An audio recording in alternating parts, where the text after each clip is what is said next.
Estamos en esta mañana con Rafael Rivera Castillo, amigo de este programa y de este canal, que le tenemos mucha confianza, cariño y respeto. Y en esta mañana queremos felicitarlo por su designación como Managing Partner, que va a tener un tenure de algunos años ahí en la posición dentro de BDO, que es una de las firmas de contadores más grandes del mundo. En nuestro país, claramente, una de las 4 más grandes. Y ya son ustedes más de 200 empleados, Rafa.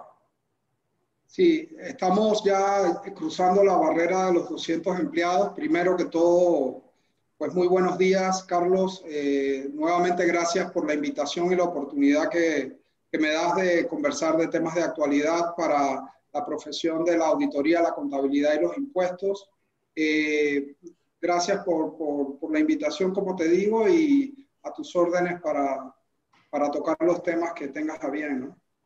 Rafa, eres el primer fiscalista que ocupa esa posición de Managing Partner en Panamá de una firma de contadores siendo fiscalista. No creo que sea el primero. Me parece que ya hay otra firma donde se ha designado a un abogado fiscalista como Managing Partner, pero sin duda, pues para BDO es la primera vez que alguien con una formación de abogado como la mía y con una especialidad en temas de impuestos va a ejercer el rol de Managing Partner para Panamá.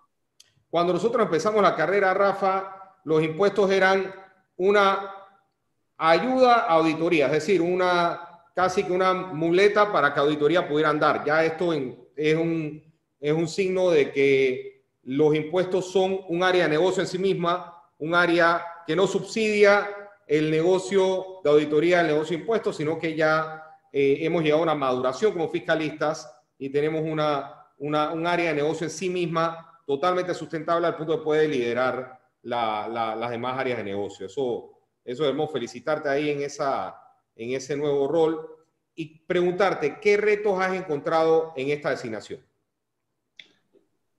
Bueno, Carlos, la verdad, estamos viviendo tiempos distintos, un momento, digamos, retador y disruptivo para efecto de la práctica profesional en las firmas de auditoría y consultoría. El COVID nos ha traído nuevos retos en todo sentido. Frente a los clientes, creo que hay que tener una visión más abierta de las necesidades que tienen, no concentrarnos solamente en aspectos tradicionales como el servicio de auditoría, sino entender todos los temas de consultoría en materia de operaciones, tecnología, asesoría legal y tributaria que tienen las empresas y tratar de enfocarnos precisamente en lo que ellos necesitan para poder atenderlos en estas circunstancias, ¿no? Eso incluye también el tema de los honorarios. Como sabes, el COVID le ha pegado muy fuerte a la economía panameña. Tuvimos un lockdown demasiado largo, 8 meses casi. Eso ha generado solicitudes de distintos clientes, incluyendo en materia de términos y condiciones contractuales.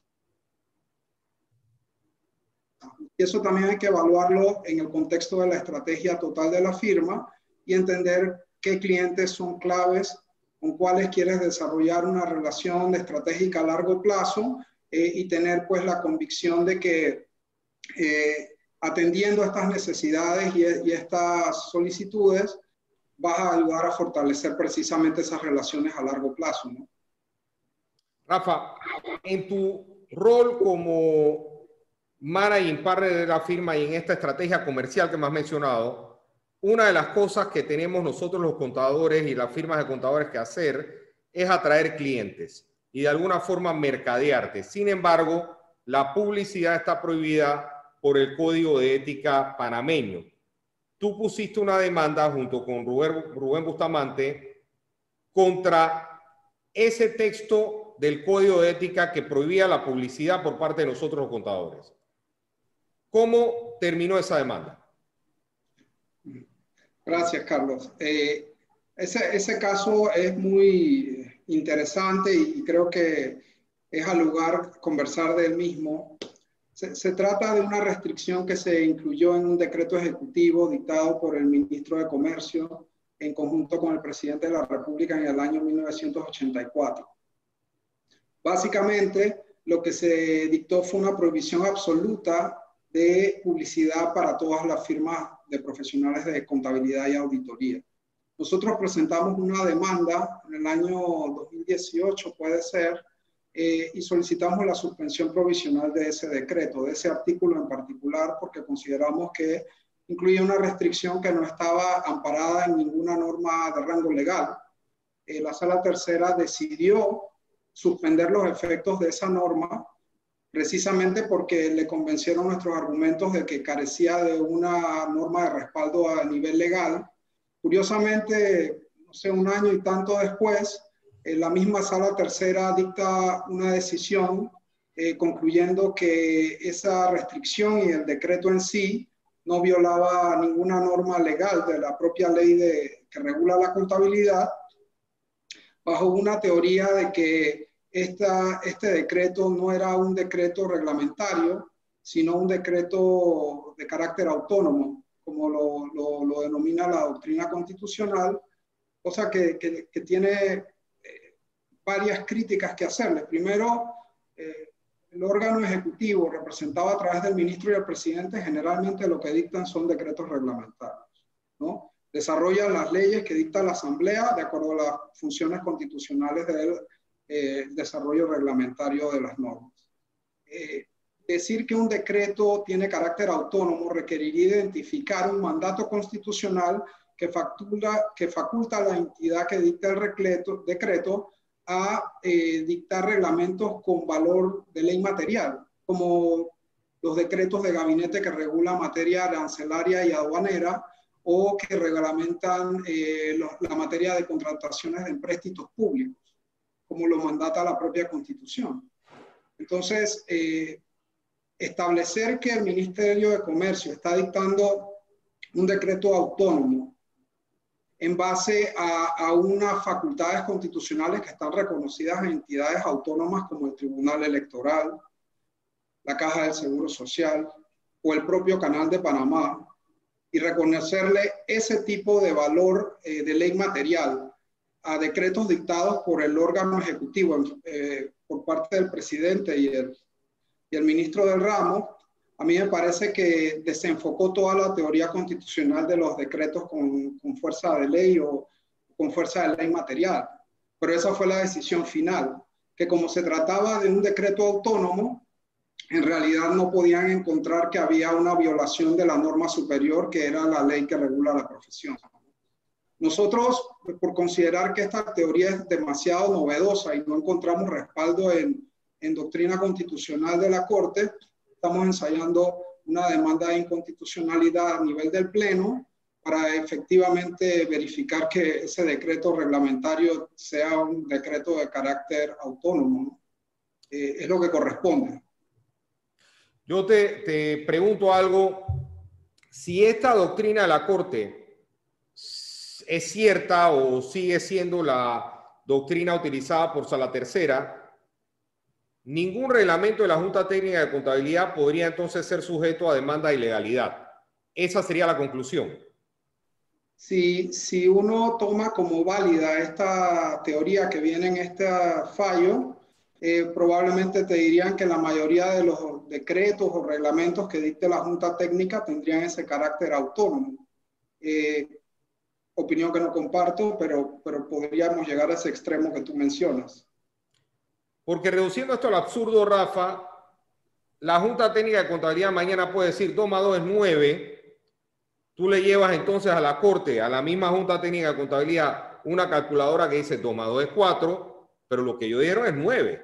Por lo tanto, por lo menos en la Corte, en Sala Tercera, según este fallo, no se pudiera revisar en demanda de ilegalidad que 2 más 2 es 9. Esa es la conclusión. Bueno, a menos que te encontraras una norma en la propia ley que regula la profesión que fuera totalmente contraria a lo que dice ese reglamento.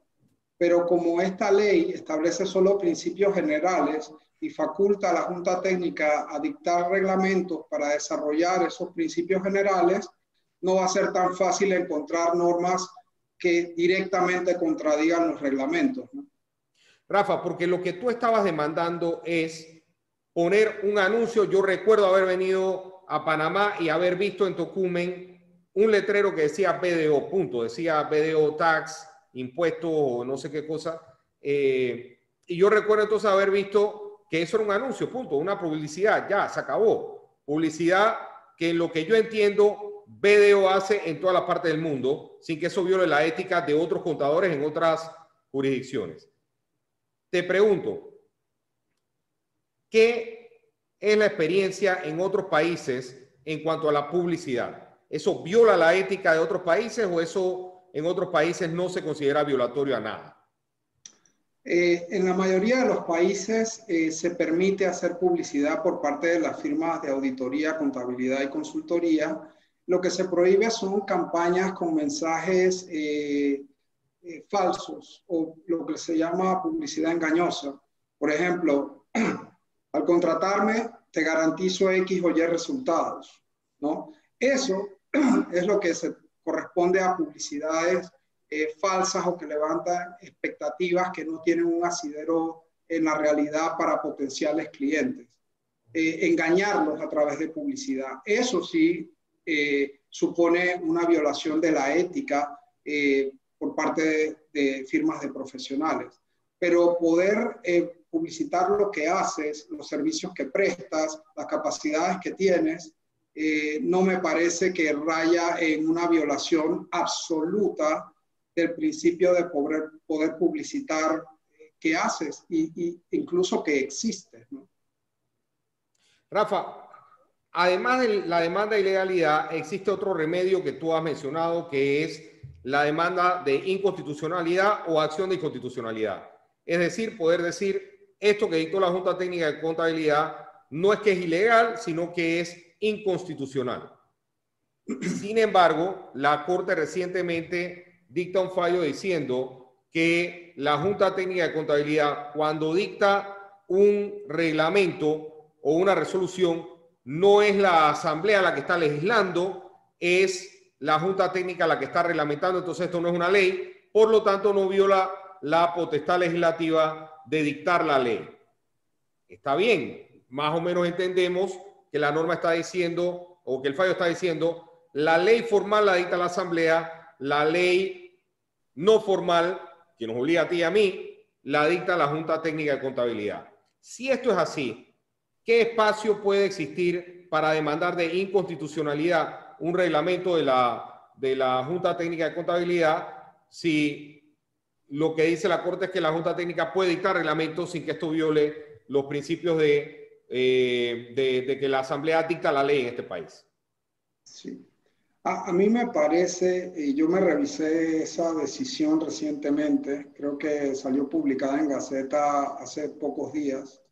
En realidad, lo que yo entiendo es que el Pleno concluyó que la Asamblea Nacional de Diputados sí puede dictar normas legales que le confieran facultades a un regulador, en este caso la Junta Técnica, para desarrollar en detalle ciertas materias relacionadas con la profesión. En este caso en particular, lo que se atacaba era la adopción en Panamá de las normas internacionales de información financiera y de las normas internacionales de auditoría, NIA. En adición, se atacaba la posibilidad de que la Junta Técnica dictara normas reglamentarias relacionadas con la adopción de esta normativa. Lo que la Corte dijo es que no encontraban una prohibición en la Constitución de hacer esa, digamos, delegación de facultades reglamentarias a la Junta Técnica de Contabilidad de forma genérica, ¿no? Pienso que en el evento de que se dicten decretos o reglamentos que regulen específicamente ciertos aspectos del ejercicio de la profesión, del control de la ética, o por ejemplo, el ejemplo que estamos conversando de las campañas publicitarias, uno tendría que evaluar si existen argumentos para concluir que el reglamento en particular que uno está atacando viola alguna otra garantía constitucional que está prevista en la propia Constitución. porque ya la Corte pues ha tenido este pronunciamiento, y creo que hay otros previos también, de que la facultad de delegar funciones reglamentarias o de desarrollo de normativa legislativa a la Junta Técnica no es per se violatoria de la Constitución. Habría que ver si los reglamentos particulares que se dicten terminan violando ciertas garantías constitucionales u otros derechos, ¿no? Como el ejercicio de la profesión. Rafa, si mañana la Junta Técnica de Contabilidad, te voy a poner este ejemplo para ver cómo tú lo atacarías legalmente. Si mañana la Junta Técnica de Contabilidad dicta un reglamento que dice cualquier cosa que empiece con B no puede ejercer la contabilidad. Tu firma empieza con B porque se llama BDO. ¿Cómo tú atacarías ese reglamento si ya sabes que no puedes atacarlo por ilegal? Porque lamentablemente la Corte parece decir, Sala Tercera, que no puede ser demandado ilegal un reglamento que no tiene base en ley, sino que es autónomo. Es decir, no reglamenta una ley, sino que es un reglamento autónomo que él mismo se dicta sin tener una ley previa. Si no puedes hacer eso, ¿qué espacio en la Constitución tú verías para poder atacar ese reglamento de la Junta Técnica de Contabilidad que te diga, lo que empieza con B no puede ser objeto de firma de contabilidad?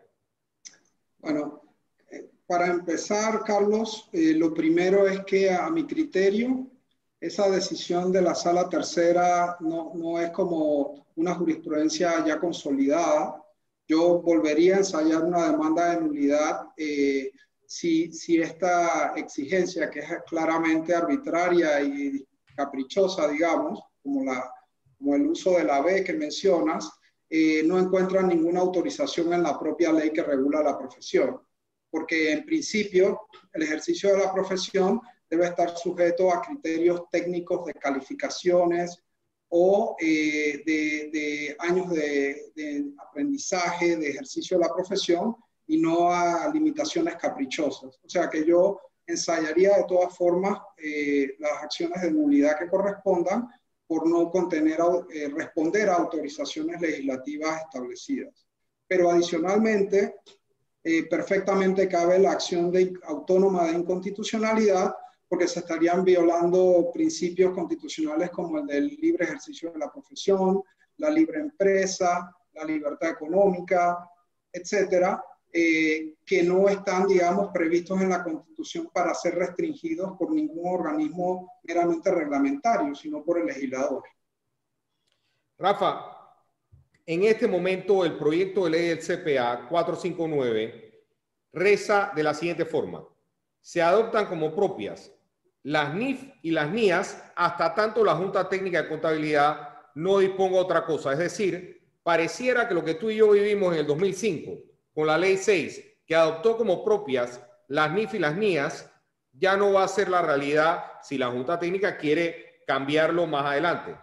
Si mañana amanecemos con un reglamento de la Junta Técnica de Contabilidad que te dice, ya no valen las NIF, ahora recuperemos la fotocopia vía de no COFIN, eso va a ser la norma local panameña, ¿existiría algún remedio legal para eso o tú no ves remedio ni constitucionalidad ni de ilegalidad contra esa decisión?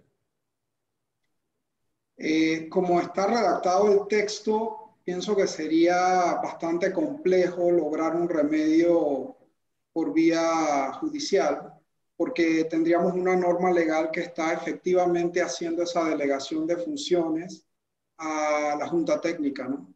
Entonces sería bastante, creo yo, un reto bastante complejo poder lograr que el Pleno concluya que esa delegación de esa potestad viola la Constitución. Habría que hacer un análisis más profundo, pero el grado de dificultad de eso yo lo vería bastante alto, ¿no?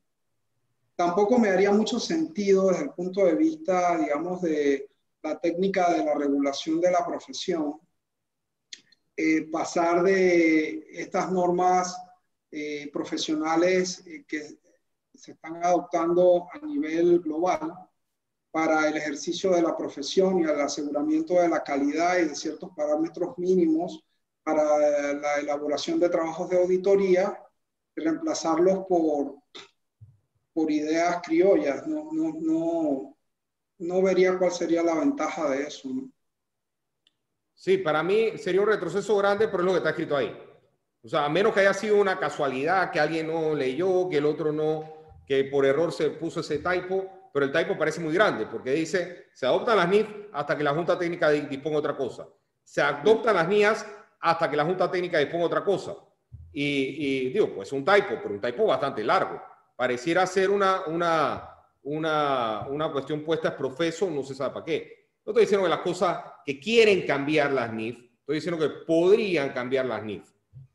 Como tú sabes, amanecimos con un cambio también caprichoso. Yo nunca pensé que de CPA íbamos a CCP, pero bueno, aparentemente para alguien es importante que esa A no exista, porque se va a hacer.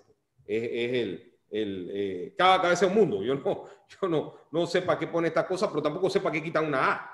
Pero ese es el reto de estos países nuestros, ¿no? Sí.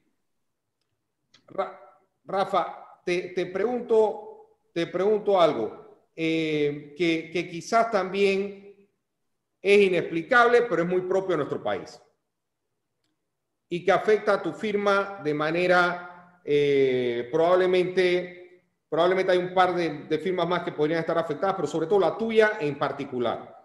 ¿Por qué razón? Porque tu firma si nosotros vamos a la City of London, que es un mercado, de más está decir que es un mercado financiero de los más importantes del mundo, si no el más importante junto con Nueva York, ya BDO audita hoy más empresas listadas en la Bolsa de Londres que las otras 4 grandes. Es decir, hoy BDO es más grande que KPMG, más grande que Price, más grande que Deloitte, más grande que Ernst & Young en cuanto al número de empresas públicas auditadas en la bolsa de Londres, que no es cualquier cosa. O sea, estamos hablando de una firma realmente mundial. Sin embargo, en nuestro país a alguien se le ocurrió, y por ahí ha puesto eso un copy-paste en muchas licitaciones, que en la licitación de ETESA, la licitación de Tocumen S.A., BDO no pueda participar, nada más pueden participar las 4 grandes. Te pregunto, en esa licitación de Tocumen, ¿por qué razón BDO no pudo participar? Bueno, nosotros participamos del acto público. Ciertamente el pliego de esa licitación de Tocumen para el servicio de auditoría incluyó en el pliego de cargos unos requerimientos que ya habían sido objeto de debate y de pronunciamiento por parte del Tribunal Administrativo de Contrataciones Públicas en el año 2019. Por un lado, se exigió que los participantes pudieran demostrar que estaban auditando a clientes con facturaciones de más de 300 millones de dólares anuales y activos de más de 1.000 millones de dólares anuales para poder, digamos, acumular todos los puntos de ese rubro en la evaluación de esa licitación.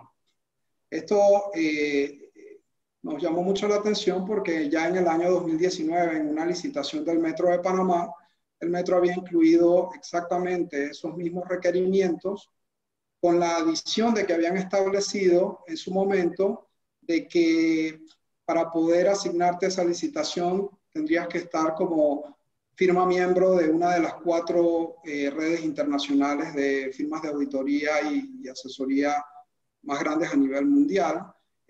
Nosotros presentamos unas acciones de reclamo contra esos pliegos de cargos. El Tribunal de Contrataciones Públicas lo revisó y concluyó que efectivamente ese tipo de medidas era discriminatoria, limitaba la competencia y estaba en contra del principio, digamos, de libre participación de oferentes en beneficio del Estado, ¿no? De una entidad controlada por el Estado. Así que nosotros ensayamos los recursos legales que tenemos a mano en esta licitación de Tocumen, bajo básicamente las mismas premisas, los mismos fundamentos, y en la actualidad estamos esperando que el Tribunal Administrativo de Contrataciones Públicas concluya si mantiene la posición que tuvo ya en esa licitación del 2019 del Metro de Panamá. Lo más preocupante es que recientemente ETESA también abrió una licitación para el servicio de auditoría y vemos que volvieron a replicar esas condiciones restrictivas Lo positivo es que en este momento, justo cuando se empezó a dar la revisión del pliego, manifestamos nuestra inconformidad y preguntamos a qué se debía volver a incluir estas restricciones, con lo cual la entidad licitante modificó el pliego en el sentido de permitir que pudiera ser seleccionada cualquiera de las firmas que corresponda a una de las 10 redes internacionales de contabilidad más grandes y reputadas del mundo, de acuerdo a ciertos catálogos, pero mantuvieron el tamaño que te exigen mínimo de los clientes que has atendido, con un total, me parece, de 100 millones en ingresos brutos o facturación, y mantuvieron sí los $1.000 millones en activos anuales, cosa que en el caso que te menciono del Metro de Panamá, también se ordenó corregir y modificar, porque se traducía también como una especie de restricción a la participación de los oferentes, ¿no? Entonces vemos que se han replicado esas condiciones en varios actos públicos, y me parece que ese no debería ser el sentido de las contrataciones públicas, sino todo por el contrario, debería apuntarse a buscar el mejor precio para las entidades estatales, la mejor calidad de servicio de acuerdo a las acreditaciones o calificaciones que requieras del equipo de trabajo, de los equipos de especialistas que se integren al equipo de trabajo, pero no hacer, digamos, presunciones de que de acuerdo al tamaño del cliente que atendiste, eso es directamente proporcional a la calidad del servicio que voy a recibir, porque en realidad eso no está amarrado siempre, ¿no? Sí, Rafa, yo también creo que un país como el nuestro, que tiene un PIB de 65.000 millones, cuando tú me dices que tu cliente tiene que tener activos de 1.000 millones, hey, la verdad que esto es un reto bastante grande para cualquier firma, toda vez que nosotros somos un PIB de 65.000 millones. Si me hablas de 1.000 millones, la cantidad de firmas que puedan tener este tipo de clientes obviamente va a ser bien reducida, producto de que la economía nuestra no es una economía como la de Colombia, México, Estados Unidos, es una economía bien modesta en cuanto a PIB, y por lo tanto también los clientes van a ser igual de modestos. Yo entonces, regresando al tema del proyecto 459 que deroga la ley del contador, te pregunto, la norma, como yo la leo, no tiene nada que limite a las entidades seguir haciendo este sesgo pro cuatro grandes. Es decir, el texto del proyecto no menciona nada para poder prevenir que tengamos esta discriminación hacia firmas más pequeñas o firmas medianas versus firmas grandes. ¿Cómo tú sugerirías cambiar la normativa para que una entidad más adelante no pudiera discriminar en contra de firmas más pequeñas? Bueno, yo veo dos caminos. Un camino sería que la propia ley establezca unas condiciones marcos que deban ser seguidas por las entidades públicas que abren licitaciones para el servicio de auditoría, de manera tal que no se puedan incluir caprichosamente condiciones que ya el propio tribunal ha dicho que son discriminatorias, por un lado. Y por otro lado, es que se le podría establecer algún tipo de facultad a la misma Junta Técnica con respecto a las calificaciones y acreditaciones mínimas que pueden ser presentadas a las entidades que realizan las licitaciones. Es decir, que no quede al libre albedrío de cada entidad, sino que se cuente con un formato uniforme establecido por el regulador de la profesión, que es la Junta Técnica. Rafa, en esa misma licitación de Tocumen existió la objeción a una de las firmas porque mucho del personal que se iba a asignar al compromiso no era panameño. Es decir, puede ser que tienes mucha experiencia auditando en Guadalajara, en Quito, en Lima, pero no eres panameño y probablemente ni siquiera vives en Panamá. ¿Hay algo que impida en la norma panameña que el equipo de auditoría que licite y se gane una licitación de auditoría por una empresa pública no sea local, incluso que no viva en Panamá, o eso es permitido según las normas de contratación pública? Bueno, realmente esas son condiciones técnicas tan particulares que generalmente quedan sujetas a las condiciones especiales de los pliegos de cargos.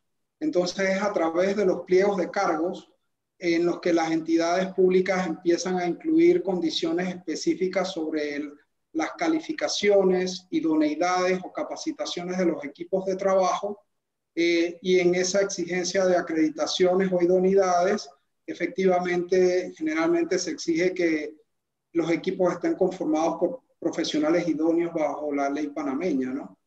Ahí en esas calificaciones pierdes puntos cuando no tienes el personal idóneo para prestar X o Y servicio. O sea que tú sí piensas que no debemos preocuparnos por otras firmas extranjeras que vengan a auditar contrataciones públicas panameñas. ¿Tú piensas que las normas actuales tienen los elementos suficientes para prohibir que una firma de otro país, vía licitación, mañana audite Tocumen, la ACP, Banco Nacional y otras cosas parecidas? ¿O tú piensas que hay algo para reformar en la ley todavía? Yo pienso que siempre hay oportunidades de mejora, de tener reglas más claras y tener un terreno de juego uniforme, un level playing field para todos. Y siempre hay oportunidades de mejora. La presentación de un proyecto de ley como el que ahora mismo se presentó ante la Asamblea para, digamos, reformar la ley que regula la profesión de la contabilidad y la auditoría, sería una oportunidad de oro precisamente para abordar estos temas, pero lastimosamente no veo que eso esté contemplado en ninguna norma del proyecto.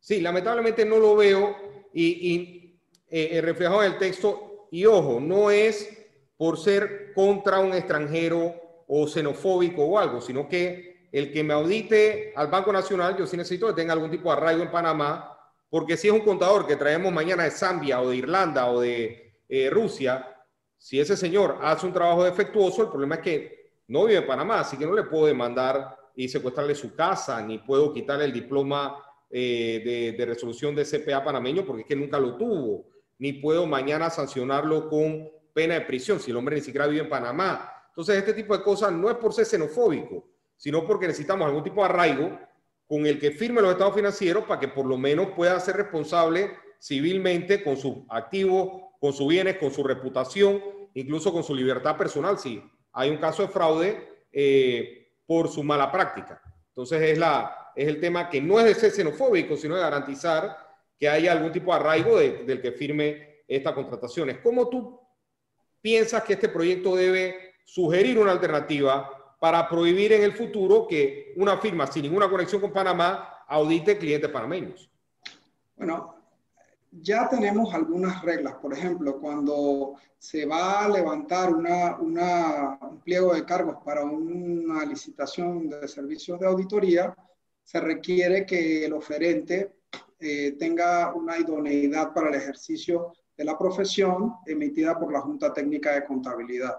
Ese requerimiento está, digamos, enfocado en la firma participante como persona jurídica. Lo que te comentaba es que con respecto a la composición del equipo de trabajo, que es en donde puedes identificar si tienes profesionales idóneos de acuerdo a la ley panameña o no, eso es lo que está ahora mismo, digamos, regulado directamente en los pliegos, ¿no?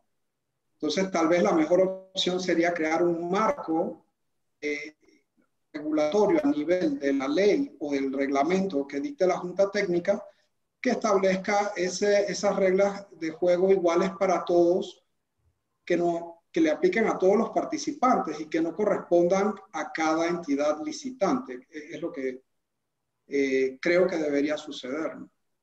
Rafa, otra de las cosas que nosotros vemos en el proyecto de ley, y tú como abogado lo entiendes bastante bien, es la facultad de que la Junta Técnica de Contabilidad es juez y parte. Es decir, él es el juez como Junta Técnica, pero además de tu competencia, porque ese es miembro de otra firma que probablemente es competencia tuya en BDO, competencia mía acá en Morrison, y por lo tanto tendríamos a un juez y parte. Sin embargo, además de eso, ese juez y parte dicta la ley. Es decir, él mismo dictó la ley ayer. Él mismo te va a juzgar y como él es competencia, él es juez y parte en este juicio que acaba de dictar. O sea que la Junta Técnica es más que juez y parte. Y ese problema ya lo han visto los abogados, lo han visto otros gremios. Los abogados, ¿qué fue lo que hicieron? Han hecho una separación entre la Junta Técnica, por decirlo de alguna forma, normativa que dicta la ley, y la Junta Técnica, por decirlo de alguna forma, que no se llama ya de esa forma, que enjuicia al agremiado. Es decir, el Comité de Ética de los abogados no tiene nada que ver con dictar la ley. Son colegas que solamente ven los temas de ética. ¿Tú ves espacio en esta norma para poder decir, cortemos ese impasse y partamos la Junta Técnica de Contabilidad en dos? Es decir, una que dicte la ley y otra que se encargue de los temas éticos y enjuiciar al colega pues, que se ha acusado de falta a la ética. ¿Tú ves ese espacio como abogado para poder cortar ese impasse de juez, parte y además dictando la ley la misma gente? Sí, a mí me parece que en todo proceso legal que tenga como resultado una decisión que afecte a terceros, a particulares o regulados o administrados, como les querramos llamar, el principio siempre debe ser que quien es el legislador o el regulador no termine siendo la única instancia de revisión de esa decisión o acto administrativo, ¿no? Para eso existen múltiples opciones. Está una opción, como la de la creación de un tribunal de ética para la profesión, que decida, como tú bien mencionabas, los casos de violaciones a la ética por parte de firmas o de profesionales, y que debería ser un cuerpo distinto al regulador, digamos en este caso la Junta Técnica de Contabilidad. A mí me parece que es altamente recomendable aprovechar este espacio de discusión del proyecto precisamente como para dividir esos dos roles de regulador y de juzgador, digamos, de faltas a la profesión, y no dejarlo, digamos, en el mismo grupo de individuos. A mí me parece que eso es sano, garantiza el derecho a la defensa, garantiza como que una imparcialidad al revisar los casos, y como tú bien dices, hay otros gremios que ya han adoptado ese sistema, ¿no? Así que no vería por qué eso sería negativo en este caso. Rafa, en el caso del gremio del derecho, la Comisión de Ética, según entiendo yo, del Colegio de Abogados, hace una investigación, instruye, especie un sumario y remite eso a Sala Cuarta de Negocios Generales para poder allá hacer una especie de juicio o tomar una decisión. ¿Qué cosa pudiera hacer ese ente decisorio una vez que un comité de ética en la Junta Técnica de Contabilidad o en el Ministerio de Comercio, donde sea, instruye un sumario? ¿Qué cosa tú pudieras ver en ausencia de que obviamente nosotros no tenemos una sala cuarta en la Corte, ni una sala quinta ni sexta que vea temas contables? ¿Qué cosa uno pudiera inventar para poder decir que alguien me instruye un sumario, lo entiendo, en el Colegio de Abogados un comité de ética y después eso pasa a sala cuarta? ¿Cómo tú verías algo para el gremio contable que pueda tener esa particularidad de ser alguien más que me revise lo que otro me instruyó como sumario? Hay varias opciones, Carlos. Me parece que una opción podría ser crear dentro de ese tribunal de ética una posición de fiscal de ética, que el fiscal con su propio equipo de trabajo haga la investigación o el sumario, como le llamaste, y que luego él someta el resultado de su investigación a ese tribunal de ética. Mi recomendación sería que las decisiones de ese tribunal de ética fueran revisables o a nivel de la sala tercera directamente o a nivel de la sala cuarta, pero tener una revisión imparcial de esas decisiones que al final son administrativas, digamos, ¿no? Pero no me parece que debe quedar todo dentro de un mismo ente, que es, creo, la preocupación que plantea. Rafa, no me parece recomendable. Rafa, una última pregunta. Tú, como managing partner de esta firma, que ha tenido que pelear en nombre de la firma varias cosas del código de ética y varias cosas de la ley del contador en pro de la defensa de la firma que tú representas, te pregunto, ¿qué cosas te gustaría ver si mañana decimos, bueno, vamos a darle espacio a que Rafael Rivera, con la experiencia que tiene peleando casos en la Corte del Código de Ética, casos en Sala Tercera, casos en Constitucionalidad, vamos a pedirle a él que codifique las cosas que él vea que se pueden mejorar en este proyecto 459? ¿Qué cosas te gustaría ver en ese proyecto? Bueno, a mí me gustaría, si no bien ver resultados en el proyecto, por lo menos que en esta oportunidad en donde el proyecto ha llegado a la asamblea y es el foro en donde efectivamente todos los grupos de interés pueden participar y plantear sus opiniones y sus recomendaciones para regular cualquier tema, en este caso el ejercicio de la profesión de la auditoría y la contabilidad. Yo me enfocaría en los temas que globalmente son relevantes para la profesión.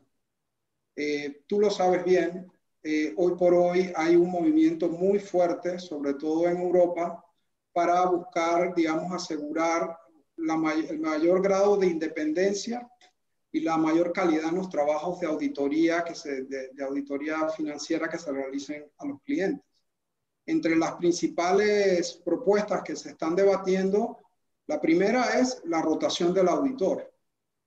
¿Por cuántos años debería una firma de auditoría revisar los estados financieros de los clientes antes de ser rotada a otra firma distinta que pueda venir con ojos frescos, una nueva visión, un nuevo enfoque y poder identificar situaciones que de repente por el largo plazo de estar atendiendo la cuenta, la comodidad que se puede desarrollar en el transcurso de muchos años, se pasan por alto en algún momento cuando tienes estas relaciones de 10, 20, 30 años de estar auditando a la misma empresa.